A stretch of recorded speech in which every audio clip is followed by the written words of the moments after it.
So as Simon said, we're going to be excited to show this demo kit at LabelExpo in 2025 in Barcelona.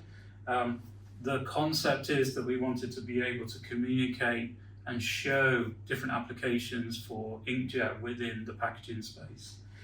As you can see inside of the demo kit, we've got a range of different products that we've created with our partners.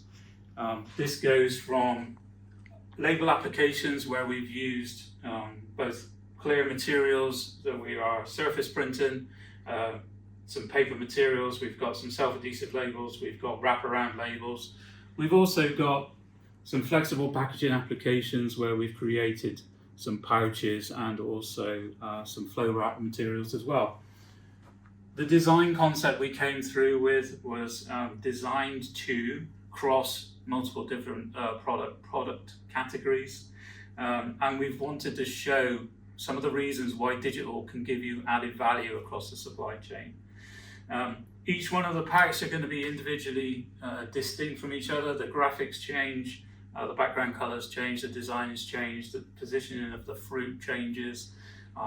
And so we're going to have some fun with this. We're going to help describe some of the value that we can impart with our clients and with brand owners as well, and ultimately to the consumer. So yeah, hopefully we can see you on the booth in Barcelona. Look forward to introducing the toolkit and hope to hear from you soon.